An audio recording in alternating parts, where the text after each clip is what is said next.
Good evening once again, Jeopardy fans. This is hashtag Jeopardy Live Panel presented by the JeopardyFan.com. We have our teen tournament live roundtable tonight, so let's get right to it. Once again, I am Andy Saunders. I will be moderating tonight's discussion.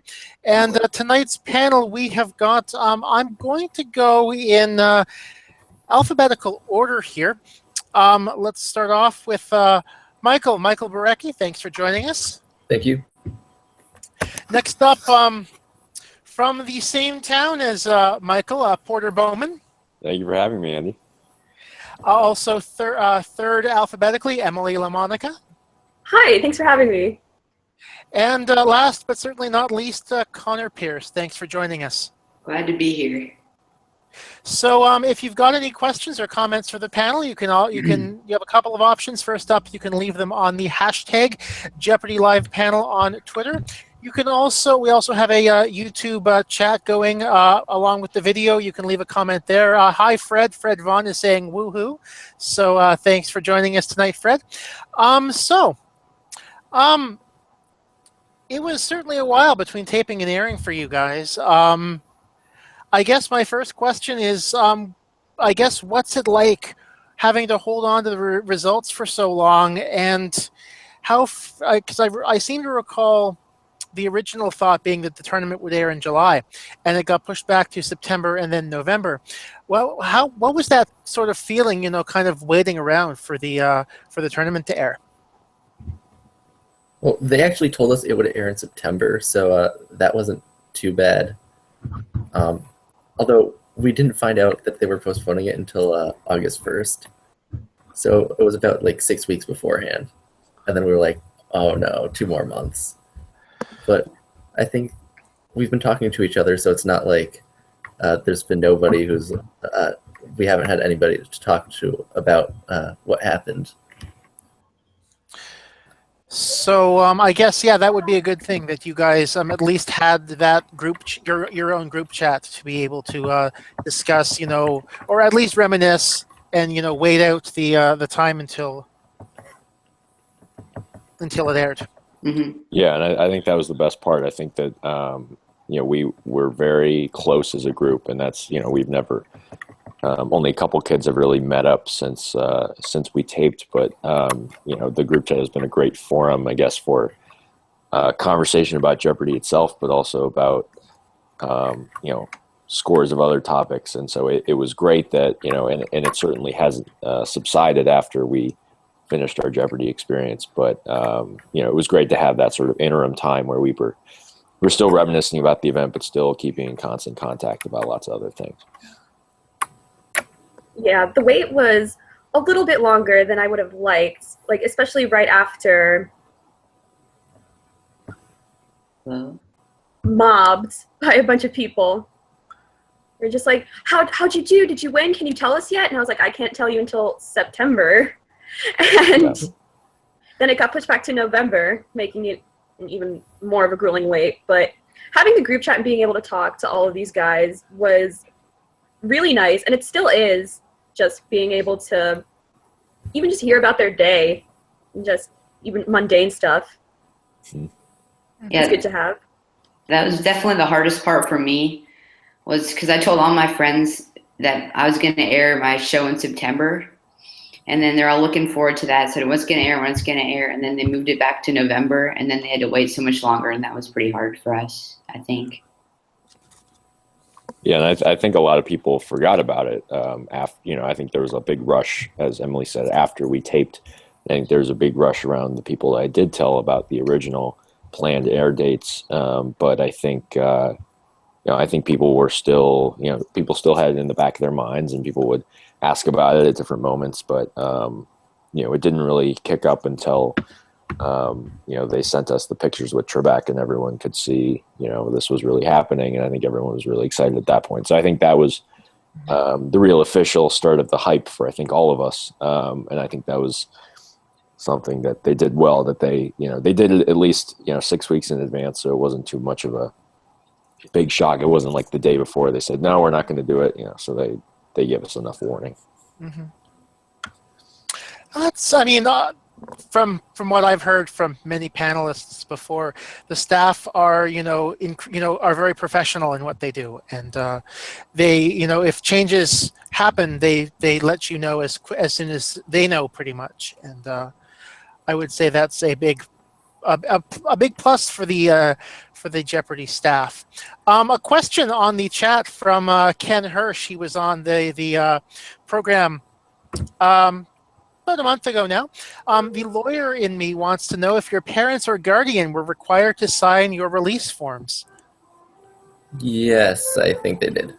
That was a long time ago. There was a package that was sent to us a handful of weeks before the tournament, which had tickets and forms and information about the whole event. Because for us, having it be in DC, it was very different from their typical airing schedule, so they had to adapt, and they were definitely letting us know all the details. But there were definitely forms in there, and I think those had to be signed by the right parties.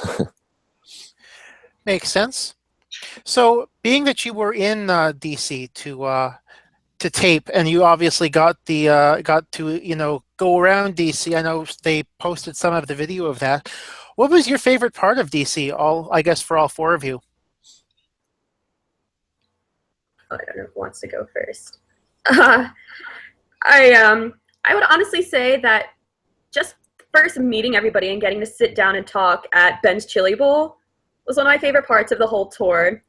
Getting to just, slam my face into a bowl of cheese fries while talking to 15 of some of the smartest kids in the country at the same time. Yeah, I think just the whole fact that we had a tour guide and the whole just people around we had the news crew. They did a segment on the local news that night, so we definitely had a lot of people around us. But it was cool just to be walking around the city, going from site to site, and having met that morning and getting pretty close by the end of the day. In the midst of such an amazing city. It was a very cool tie-in that Jeopardy was able to do for us, which was great, and I give a lot of props to them. Yeah, I would say DC is probably like my favorite city out of all the ones I've visited. I've spent a good amount of time there. I always enjoy like going to the mall, going to the monuments, but it was a really good social experience because I'd already seen everything. So I got to focus more on spending time with the other contestants than like engrossing myself in what was there. Yeah, I think that both seeing the city, because I'm from Texas, so I've never really seen the city before. I'd only been there for like one day before. So seeing the city was really cool. I think that obviously meeting all these great people was really a great experience for me. And yeah, and another thing that just stood out was like Porter mentioned was how many people followed you around and how you were kind of the center of attention, and that was something that I've never really experienced before, and I thought that was really cool. That's awesome. Now, hearing the background recorder from Michael led me to think about something else, and I guess I'm guessing siblings and stuff like that, which reminded me. I'm just going to interject with a question for you, Emily. How did your brother react to that interview? Oh my God! Well, I wasn't at home when this happened. I was in my dorm room with a bunch of friends. And immediately after the interview portion airs, I get a call from my grandparents, who my brother was staying with at the time since my parents were on vacation. And my grandmother's like, "How did you say that about your brother? What were you even thinking?" I could hear him laughing in the background. I was like, "Oh, Andrew." He texted me later, and he did. Yeah, no, I for one was sitting behind Emily's parents during that whole ordeal, and that was one of the greatest moments I think I'll remember from the tournament. They were I was behind them, but the expression I could assume on their faces was they were just laughing, and it's just awesome. It was awesome. Yeah, I don't think it registered right away what Emily said. Like, we were just in the audience, and she was like, yeah, you can take him, and then huh? And then Rebecca's like, you realize you just told him you're Gave just away willing your to give up your brother. brother, and then we realized, oh my God, she actually said that. I've never seen Alex actually double back and go back to what a contestant said. So, do you realize what you just said? It was very scary for me at the time. But a funny part about that is that my brother in his high school, like we went to separate high schools, so I didn't really know anybody he went to school with or the teachers at all. So they would come up to him and they'd be like, your sister, oh my God, was she the one on Jeopardy? She offered to give you away. He was like, yes, unfortunately. So he got a little bit of the quote unquote famous treatment as well. That's good. So obviously you guys in the quarterfinals were sequestered until your quarterfinal game actually taped. So I know that in Los Angeles, from what I've been told from people, that they have a selection of movies going. So did they have movies playing in your green room? Yeah, they had movies. The thing is, they told us that we didn't want to watch a movie, but they had movies. They told us that they were required to watch, put on a movie because in LA the green room is right behind the stage or whatever. Although it was like in almost like a different like wing of the building for us, but we were still required to per policy. Most people actually started playing card games and stuff. We didn't actually watch a movie, so. We played Uno, right? Yeah. That's what I thought. Yeah, and BS. Yeah, that works. I think for me, I was the first game, so I, didn't even get right when we came back from the practice round, they turned me back around and sent Perva and Lily and I downstairs. So, I got to watch the rest of the games from the audience, but I heard that they certainly enjoyed themselves in a different way. Yeah, though it got pretty brutal after like 5. Yeah, especially for you, Mikey. Yeah. Yeah, just wait. No, like your show's go on. It's pretty hard. Yeah. Yeah, I mean, I figured as soon as Porter was called for the Monday, they were probably gonna like put the two of us about as far apart in like the schedule as possible. So, and that ended up being the case. So I was pretty sure I was going to be on Friday. So I wasn't like, oh, please take me, and then be disappointed after like each selection. So it makes sense. What was the reaction like when when both you and Porter realized that, wait a second, we've both been called for the same tournament? It was very strange. I think we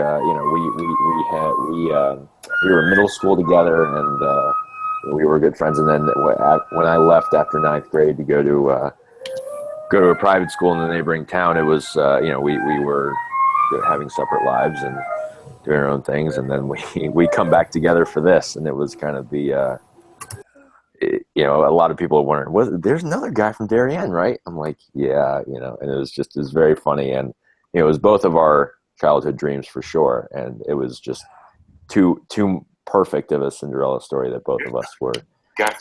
We both could not have been more overjoyed. Yeah, for me, like we actually last offered the online test like before this one that we used to qualify for in 9th grade, and the day after we actually like got together, someone had like posted the questions afterwards and like compared scores, but yeah, it was weird to find out that Porter was going to be on, because I sort of just assumed they would only take one of us at most. We both knew each other was auditioning. We wished each other good luck, and then I heard back, and I was like, "Oh, that might mean that Porter didn't make it," which would have been unfortunate, but that obviously wasn't the case.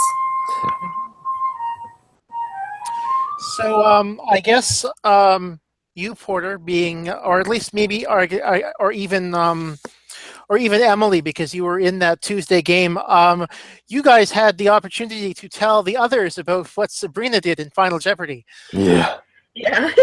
And I was holding on to that too, and I was telling friends, I said, there's a girl who, I couldn't give any specifics, but I said there's a girl who is going to go viral. And I had said this the moment after she did it. I just knew it for 7 months, and the outpouring of coverage was incredible after it aired. But I couldn't even predict that. But it was something that was just, I think everyone in the audience did sort of a double take and said, did you really just say that? And then, there was a bunch of school kids there from the city, and they were bursting out laughing, and then everyone else got it, the younger crowd, and it was almost too perfect. Well, you could hear Emily giggling at the podium, at the lectern. Yes. Right. Yeah, I was riding that high because, I had a runaway going into Final Jeopardy, and it, just hit me in the head. I was like, oh my God, I just won Jeopardy. So I am riding that high. And then Sabrina comes out with this crazy meme answers. And then I just start cackling out of nowhere. I didn't think it would pick up on everyone on her mic so much. Or on mine. Well, yeah, it somehow managed to. And I thought that was the best part of the whole thing, how, and you can hear Emily off to the side, just bursting out into laughter at the whole thing, and I'm like, oh, looks like she got it. And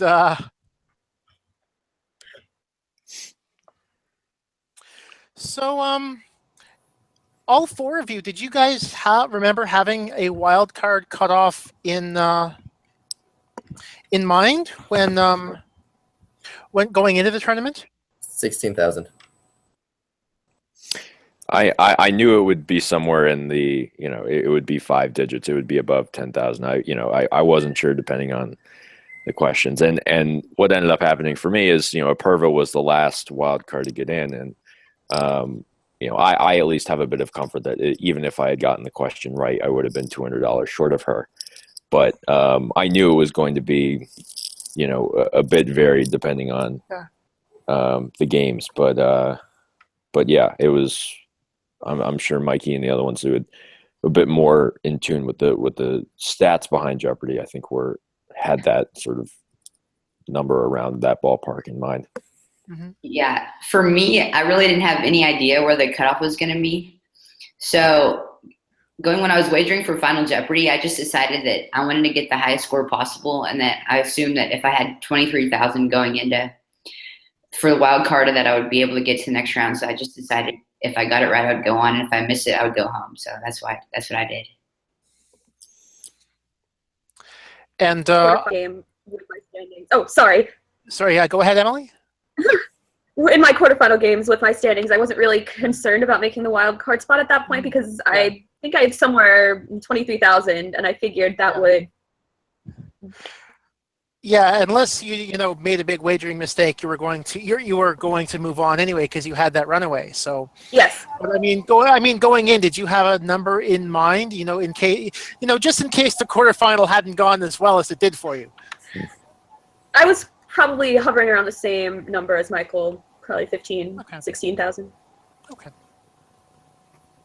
It's always interesting to get that idea from various contestants on what numbers they have in mind. Moving on a bit to the semifinals, I guess. I know I was disappointed to see, I guess I was disappointed to see that you bet everything in that semifinal, Emily. Yes. Any thoughts about that? Well, when I was up on stage, first of all, I didn't think I was going to get that daily double so late in the game. And when I watch Jeopardy at home, it's usually with my parents, and whenever somebody bets on a daily double or Final Jeopardy, very small, like my dad, he makes this comment, he's like, ugh, such a wimp. Like I'm going in. And I'm also standing there just staring at the screen where you put in the number for Final Jeopardy. And I'm like, I am too nervous to do this math right now to see how much I'd have to wager to beat Alex, so I'm just going to bet it all and hope for the best. I guess famous buildings should be a pretty easy answer, and it was not. Yeah, Connor. Yeah, for me in that same game, I was trying to wager so that if Alec bet, so if he beat Emily by $1, if she bet everything, I was trying to wager so I would still beat him by $1. But when I was doing, with all the pressure and everyone's talking to you and looking at you, I guess I made a math mistake. And a lot of people I saw on Twitter were saying like, oh, he just wrote down a random number. But I was actually trying to do something. I just messed up on my math. Well, looking at the numbers here right now, I will say that story checks out. That you thought that Alec was going to fall to $19.99 and not $39.99, and I forgot. Yeah, I forgot to subtract the difference between him and Emily's total, and that's what cost me. but certainly Alec was the king of reactions for sure. Yep. Were you expecting that his reactions were going to go viral? No, not compared to what I had seen with Sabrina, but I think that Alec was definitely a very outspoken and excited player, and I think that definitely showed, and I think that showed for all of us, and I think they picked us because we were, all very smart and did our thing well, but we were pretty calm under pressure. And I think for Alec, I think he sort of stood back and he was like a large balloon that was able to be deflated once that was announced. And you even saw that in the final when he lost by $1. It was the same sort of reaction. So we were teens and it got to all of us, and I think that just shows how human we are, which is cool. Thinking that, because obviously that 2-day math isn't the easiest. And, for sure, for, Sharath to do as well as he did coming up with the number. And also Alec thinking, he might actually have won the tournament. And for him to realize that, he actually hadn't was, you could definitely see why he reacted the way he did.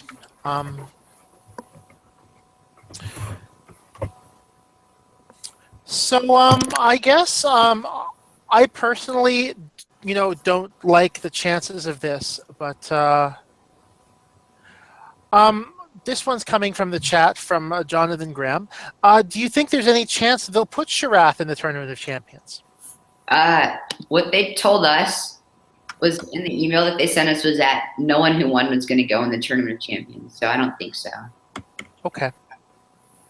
As much as I'd love to see him in, unfortunately, that's not the case. Yeah. Honestly, I think Alex, Sharath, Lucia, and I could do, okay in the Tournament of Champions. I don't think we would do very well. I think there are obviously, I think a lot of the contestants have a good knowledge base. None of them can do, a lot of the adult stuff. Actually, although, Porter and Lily are pretty good in Learned League, so they obviously know a lot of more pop culture and food, drink, and lifestyle stuff. Yeah. Emily might as well. But those are my worst categories. But really, the teen tournament doesn't emphasize that stuff, and that's more stuff you know as an adult rather than as a 17-year-old. That makes sense. I know I've got a few. Not just I brought that up tonight because I know there have been some others on the site who have been, asking about, the teen tournament. And from my own perspective, I also, they haven't put the teen tournament winner in since 2000. But it's good to know that they were very clear upfront saying that, there would be no invite. So that's actually quite good to know, and we can put that discussion kind of to rest. A comment from Ken Hirsch again. He was thrilled when Alec had that "you've got to be kidding me, I won" reaction, especially in that semifinal. So we'll pass it on to him. Yeah. So my next question for all of you guys. One of the questions that got asked in my open forum part of panel a few months back was kind of like, how did you fall in love with Jeopardy? And I liked the question enough that I started asking it to every panel. So for the four of you guys, what was that moment when you kind of fell in love with Jeopardy?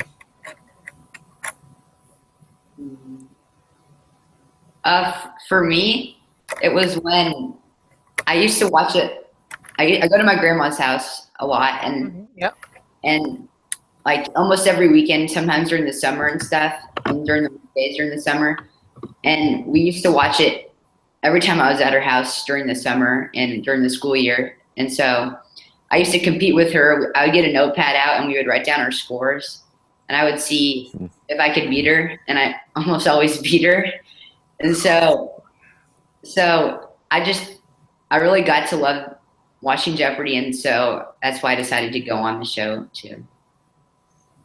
Yeah, I think for me, my dad and I were, I don't know when this was, but it was probably 10 or so years ago. We were big fans of the show Cash Cab, which has since been discontinued. But my dad was super, super good at Cash Cab, and I couldn't seem to pick that up. And then we started watching Jeopardy, and I could best him in a lot of the games and a lot of the nights, and so that kind of became our competitive show, and I kept besting him, and sort of once I'd been taking the online test for the teen tournament since middle school, and it was just sort of it was a fun thing to do on a weeknight. It was a fun way to sort of get that recognized and say, hey, I was a part of this, and never would I have imagined that it would have come to this, but I think that's when it really, there's just sort of friendly competition, and the fact that I was doing it with my family, which I think is the case with a lot of people, was just a really amazing moment, and that's what Jeopardy really did for me. That's awesome. I think I still have two more stories to hear, though. All right, I guess I'll go next. So I think I said this in my last brief bit with Alex. My geography B coach told me to start watching Jeopardy specifically for the geography categories. So I think when I started, I liked it. It was good. I could get the geography questions, maybe a little bit of other stuff, but beyond that, I was very good. This was fourth or fifth grade too, so obviously you wouldn't expect me to get a lot of stuff. But I think when Kids Week was the first time when I was oh hey, I can really do this, and maybe I can get on the show. So I tried to take the online test for Kids Week, but I ended up missing it by a few days or something like that. I didn't check that often, so that was kind of on me. I checked for the teen tournament a lot. Yeah. Because I really wanted to get on after watching the show for a few years. Yeah, I guess my experience with Jeopardy started when I was relatively young. I've always wanted to know things and learn things, so I usually watched it with my grandparents whenever I was over at their house. And then at home, I recorded all the episodes within 1 week, and I binge watch it on Saturday with my parents. Nice. And my brother, to his chagrin. He isn't really that big of a fan. And this is actually my second time taking the online test for the teen tournament. I think my sophomore year, I took it, and I didn't get anything.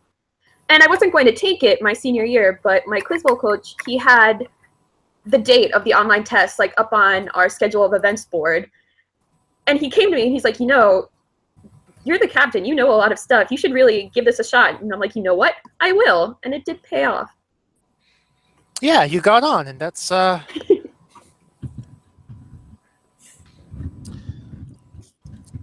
so my next question for you guys, do you guys all still watch from time to time? Yeah, I watch the show. I would say as much as I can. I'm really busy. I didn't watch the show that much the past 2 years, and then once I took the online test and got an audition, I started watching it every day until we taped, and then I watched it for a while after that, and then sort of like senior year hit. Like this year, I've been really busy, so I haven't been able to watch that much. Yeah, once I got to college, I haven't been watching as much.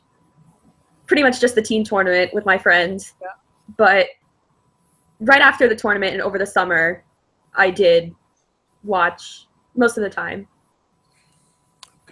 Yeah, for me, I watched it a lot before I went on the show. And I think a combination of watching it so much before I went on the show and actually going on the show kind of burnt me out of the show for a while after I watched it, after I was on it. Mm-hmm. And so for about a couple months, I didn't watch the show once. And then recently, probably starting in September, I started watching the show a little bit more again. And also, but for me, the show that I've watched actually a lot more since I've been on the show is Sports Jeopardy. I don't know why. I've been able to watch it because it's a little bit different. And it's not, I don't feel like I was on it and I lost on it. So it's just, I've been able to take my mind off the actual show by watching it. Yeah, you'd be good on that, I think. Yeah, no, I'm same with Connor. Yeah. I think that's awesome.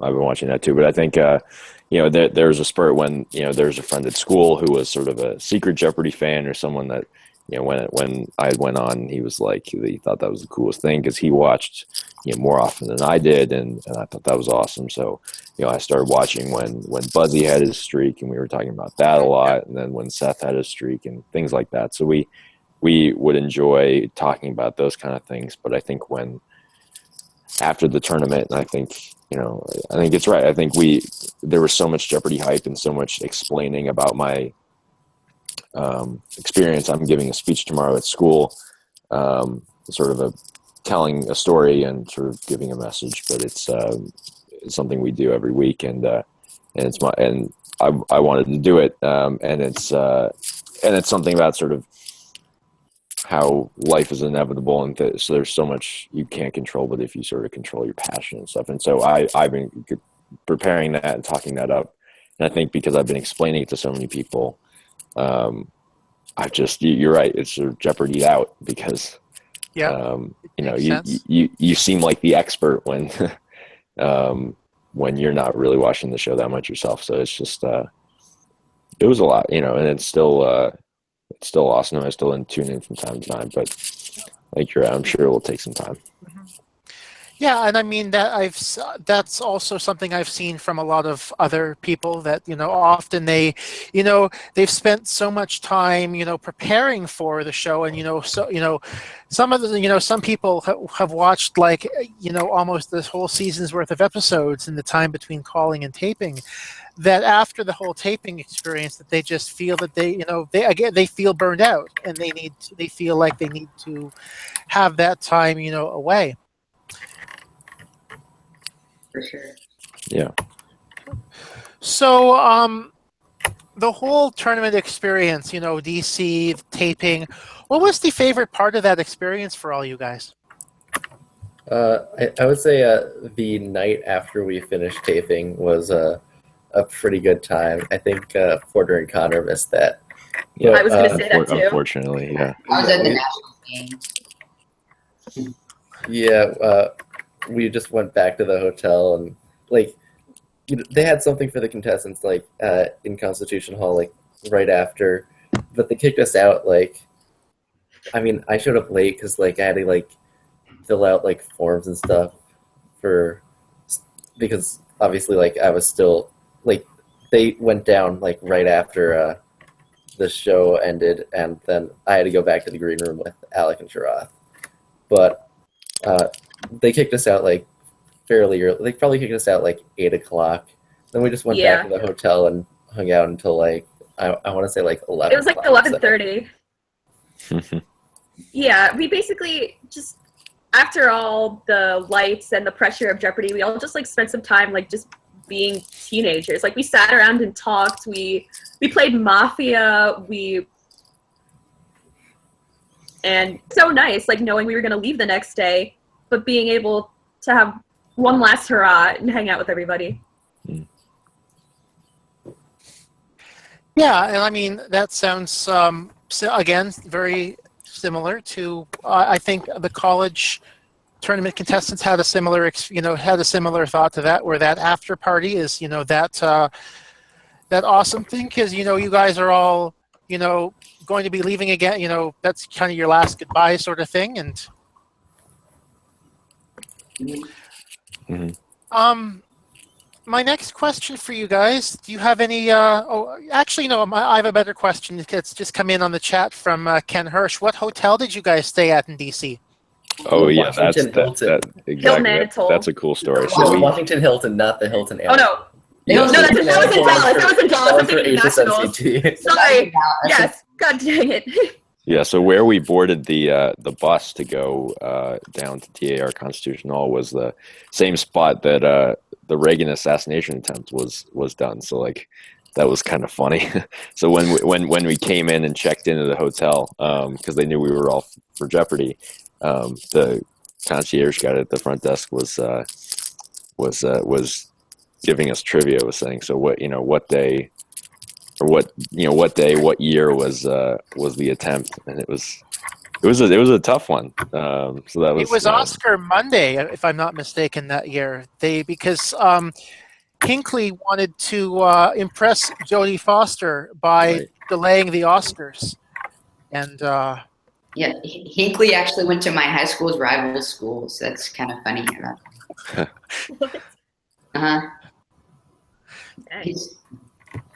Yeah, I believe Ken just said on the chat March 30th, 1981, and that date sounds somewhat correct to my brain. So yeah, probably, yeah. It was like we were there April. Wait, that would have been right after Reagan was elected. That seems like right after he was inaugurated. I feel like that's early.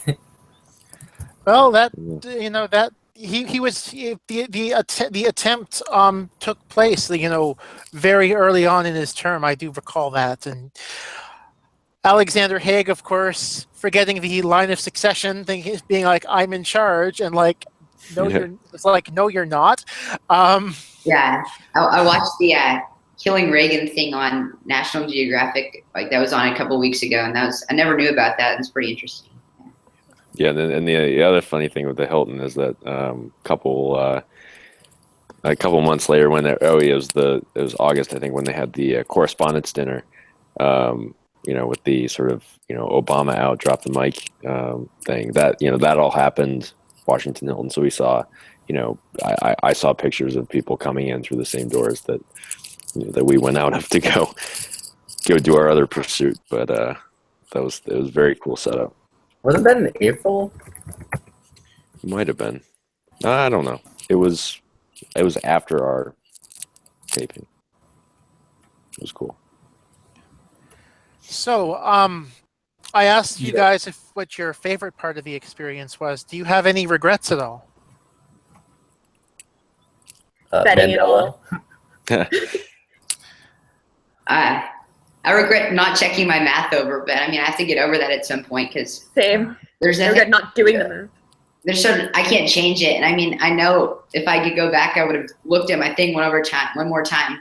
I remember telling Glenn that I hope my math's right. I hope my math's right, and he said, "I'm sure it is." And of course, it wasn't. But so I was actually pretty distraught for about 2 weeks after that, thinking about what could have been. But at some point, I know I have to get over that. So yeah. Yeah, and I think the only regrets that we would have had would have been sort of in-game stuff or questions we didn't get right, or interview things we wanted to say better, or things like that. But I think that was only brought about after we taped, and I think after it aired. And I think the whole experience, I don't know if it would be hard pressed to find a negative. So I think, and there's only so much you can do about the actual episode itself. So I think we all, the whole conversation in the group chat for about 2-3 weeks afterwards was all Jeopardy related, and then we finally moved on to other things. And I think that kind of represents our feelings about whatever regrets we may have had about that. Yeah, I tell myself that somewhere there's a parallel universe where I won it all. I won the $100,000, and I hope she's doing great wherever she is. Yeah. Yeah, I just tell myself I'm example A of the Mandela effect. Oh my god. Oh god. Yeah, for me, when I lost, I I wasn't as disappointed about not getting the money, which obviously is really important. But I just wanted to keep playing Jeopardy because I mean that was so fun for me. And Yeah. yeah. It goes by so quickly. It's incredible. Oh my God, And yeah. it's really strange, and it's over before you know it. No matter how well you did, and it's kind of cliche to say, but it's very, very true. I'm sure that some of the former champs that are in the chat watching are nodding their heads and saying, yes, we all want to keep playing Jeopardy. And also Ken is saying to Emily, in that universe, she has a very large tax bill. That's true. Yep. The IRS likes to get its pound of flesh from everybody. That is for certain. Yeah, I sent mine over a couple days ago. Yeah. So, any random questions that you guys have for anyone else on the panel? Probably not, because you're all in the big group chat with each other. But I know if we had questions to each other, we probably would ask them. But yeah, that's what I'm Ken Hirsch again. Did any of you have stage fright or performance anxiety? He was surprised that he didn't experience that on either of his shows. Yeah, I think the one thing that I had, which I think is something maybe from experience or not, but I think the buzzer first overall was and Glenn helped me fix it by the first commercial break. But I was doing this big sort of swinging motion where I would do this thing at the end. I think that was the one thing that kind of bugged me out at the beginning. And Michael and I and Emily and maybe Connor too all did some form of quiz bowl, and that's all seated. So I think having the first standing experience, especially at the podium, and me being so tall that the other two were raised, and kind of being a very different situation. I think that was the one thing I was so in the moment that it was really the crowd for me, and I would be interested to see how it would work in the LA studio with a much smaller crowd. But the cameras didn't really faze me. It was really the 2,000 plus people in the Constitution Hall. That was the only thing. When they go ahead, Connor. Go ahead. So when they started filming this, like when the show actually started filming, I was nervous for about 10 seconds. Like when they announced my name and stuff, I got really nervous for a couple seconds, and I thought, oh no, like I'm gonna be nervous the whole time. But like just when we started playing the game, I just forgot everything and I just played the game, and I wasn't really nervous at all when I was playing. I think the craziest thing is that you don't see Trebek until he comes out and the whole thing is starting. So there's no moment to like sit there with your jaw dropped, as I'm sure many Jeopardy contestants do, seeing one of their childhood or adult heroes out on stage 2 feet in front of them. But, actually, he was out there for probably like 2 or 3 minutes before they started taping for me, Sharath, and Jasmine. So that's funny. She that could was see sort the of face. like, oh my God, he's there. Yeah. Well, I'm glad that as the first show, he got to do a lot of the introductions for the crowd and for the audience back at home, so that I could have a little bit to breathe and have my my shock, my celebrity shock, sort of fade away a little bit. Yeah, I actually managed to keep most of my panic out of the game and just in the talking parts. A lot of my friends have been teasing me with, because I did that during, I think when I won my first game and in the intro of my semis. So, something I just thought of, because you were mentioning Glenn with the buzzer porter. How did that go with Jasmine? Because I know she was really struggling with the signaling device, and so how did that pep talk go with her? Well, I was there, so they were practicing for a decent length of time. I think they probably went longer than the actual commercial break usually is. It was probably like 5 minutes or so. They just kept working with her. They did a lot of just tests and practicing, making sure she was able to do it, and then you could see like right away there was visible improvement. Yes, I mean she got the first question right out of the break, and right. Yep. So that, there was definitely visible. There was a lot of improvement there, and I think again it goes to show just how much they care, that they want everyone to do well. And oh, definitely. I think it was just cool on the part of that, picking two 8th graders, and the fact that they were they were a little bit frightened and a little more on the uneasy side, but I think both Liu and Jasmine both showed confidence and in their own way, and I think that just incredible for them to be a part of the whole thing. And you're right, for people like Maggie and Glenn to support them in the whole process was very, very, very neat.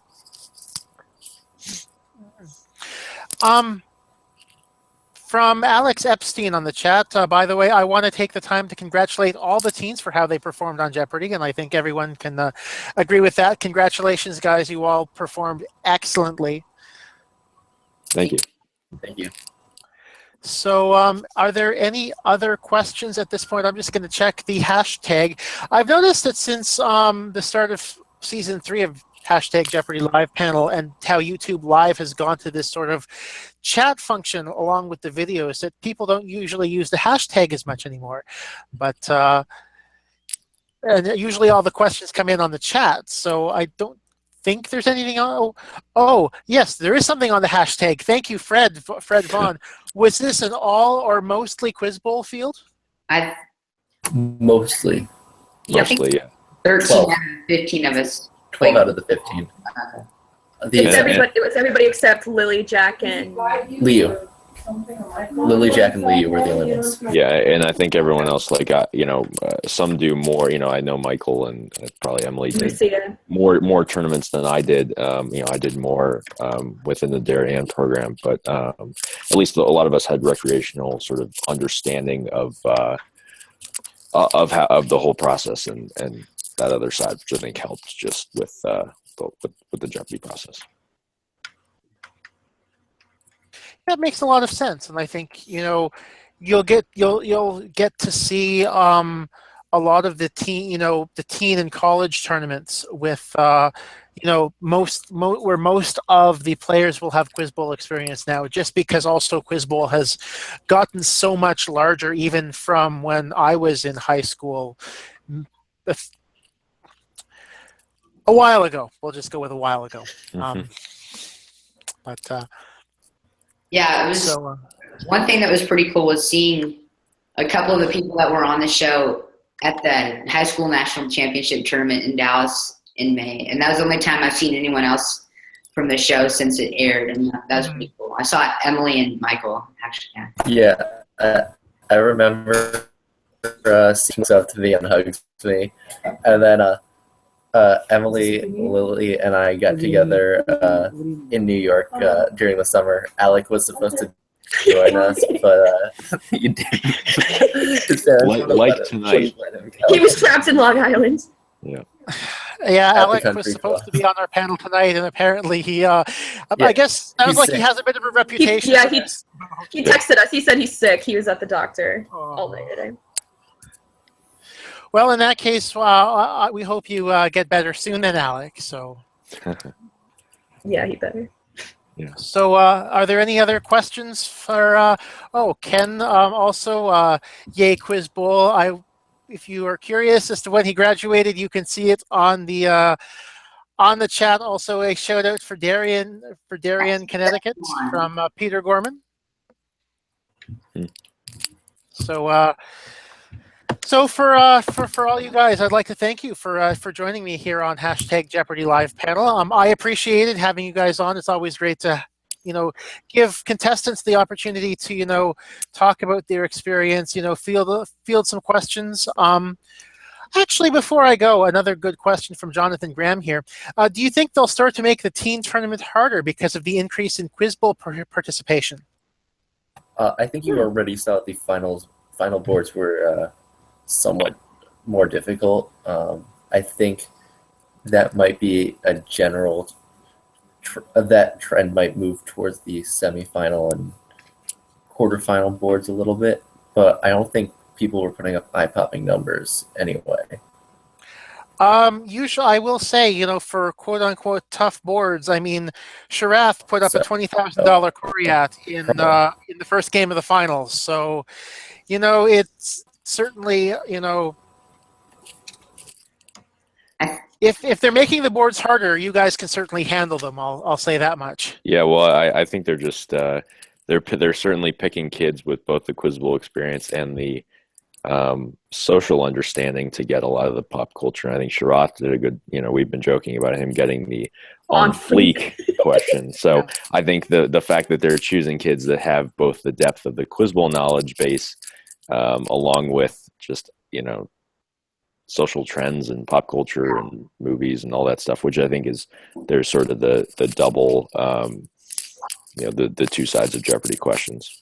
Yeah, there's a couple people at my school who are definitely better than me at Quiz Bowl, but I don't think they could have done as well on Jeopardy because they don't really know much about the outside pop culture and stuff. And I think that was very important for me when I was on the show.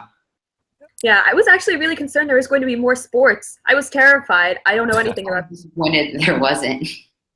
I was upset with Mikey that he got the quarterbacks. When I got stuck with Chronicles of Narnia. Yeah, that was it's funny how those boards turn out, but yeah. Yeah, well, I also got slang and that was not good. Well, I think the other reason why they want to get people who are reasonably good in pop culture is because those boards are more pop culture heavy, and I don't know if you guys have noticed this, but this is something that I've noticed is that the popular media tends to react when pop culture does not play well among contestants on Jeopardy, and right. Yeah. Yep. Obviously, the show doesn't want you guys to look bad. So yeah, no, and I think it's it's great for Jeopardy, and sometimes you have on Twitter you have a band that was mentioned in a question or in an answer. Sorry, they'll retweet that or say hey, look at us, we were on Jeopardy, and that'll get a lot of looks. And I think that's cool to sort of tie that in, sort of with the popular media, and especially with Jeopardy being a long-standing historical show, getting that entwined with the current generation is something that I think the 15 of us want to promote, but I think Jeopardy's doing a great job of as well. Mm-hmm. Certainly. And so I guess, are there any other game shows that you are all, or that you might all be interested in trying out for at some point? I know, Connor, you're hoping that Sports Jeopardy lasts a couple more years. Yeah, for sure. I would join Connor on that as well. Maggie told me that they would put me on the show when I turned 18, so I'm really hoping that it doesn't go off by the time I'm 18. Yeah. I'll try for any quiz show really, but I really want to do the Amazing Race. I know Porter does as well. Porter. That would actually be awesome. I don't know what our subtitle would be. Jeopardy contestants, Darien Jeopardy contestants. Yeah. Obviously. That would be fun. What about you, Emily? I honestly think Millionaire would be a lot of fun to do. I'd love to be in the hot seat. Nice. One more show. I don't know if any of you have seen the 500 Questions show on ABC ever. Oh, yeah. That's not lasting. Yeah, I don't think it's lasting. Unfortunately. But if it was ever lasting, that's the only other show that I've really seen on TV that's a really intellectual-based show versus luck of the draw or mostly pop culture stuff. And so I think that'd be pretty cool. Yeah. Now that I'm 18, the whole world of game shows has opened up to me. I always forget how young you guys are. Unfortunately, you may have, I think you'll have to wait till next November before you're allowed on any other shows. Yeah, I was looking to apply for that Who Wants to Be a Millionaire Kids Week, but the cutoff, you have to be 15 when you apply for the show, and I can't apply for the show until 1 year after it airs. And I turned 16 by the time it airs, so I won't be able to go.